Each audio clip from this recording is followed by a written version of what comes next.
আজকে বাসায় যাওয়ার পরেই একটা আমল করবেন কারা কারা, যে আমলটা নবীজি বাসায় ঢুকে করতেন, তা আপনারাও ঢুকে করবেন কারা কারা?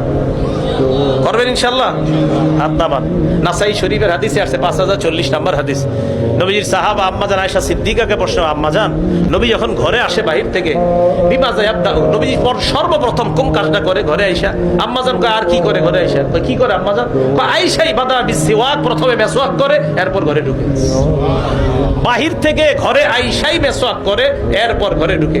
কি পাইছে এটার মধ্যে? আম্মাজান বলেন আল্লাহই জানে। কয় এত মেসওয়াক করে, ঘুম থেকে জাগ্রত হইছে মেসওয়াক, আবার ঘুমাইছে তো আবার জাগ্রত হইছে আবার মেসওয়াক। আব্দুল্লাহ ইবনে আব্বাস বলেন তাহাজ্জুদের সময় দেখি দুই রাকাত পড়তেছে মেসওয়াক করে, আবার 2 রাকাত পড়ে মেসওয়াক করে, আবার 2 রাকাত পড়ে মেসওয়াক করে। সহিহুল জামে 2375 2376 দুই হাদিসের মধ্যে রাসূল বলেন যে আল্লাহ আমাকে মেসওয়াকের ব্যাপারে এত বেশি বলছে, খাশিতু আদরাদা, আমি ভয় পেয়ে গেছি যে মেসওয়াক করতে করতে না জানি আমার দাঁত ভেঙে যায়।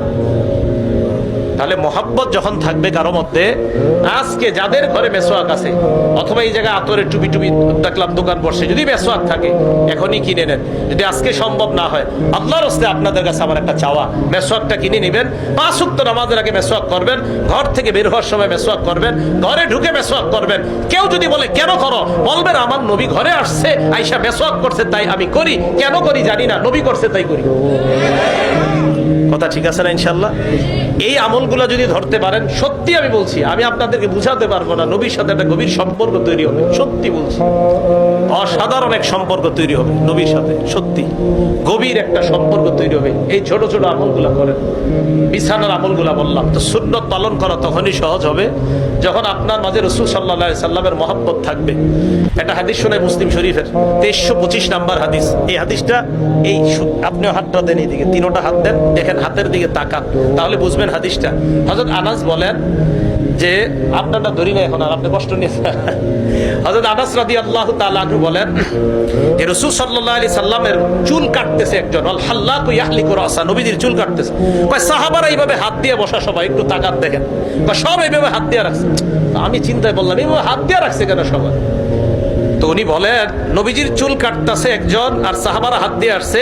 ইউরিদুনা আন তাকআ শা'রাতুন ইল্লা ফি ইয়াদি রাজুল, হয় প্রত্যেকের আশা নবীর একটা চুলও যেন মাটিতে না পড়ে, তাদের হাতে যেন পড়ে।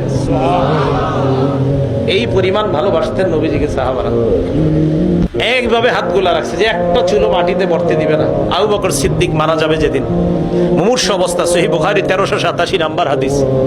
আবু বকর সিদ্দিক আম্মাজান আয়েশাকে বললেন, আয়েশা ফি আইয়ি ইয়াউমিন তুওয়াফিয়া রাসূলুল্লাহ সাল্লাল্লাহু আলাইহি ওয়াসাল্লাম, আয়েশা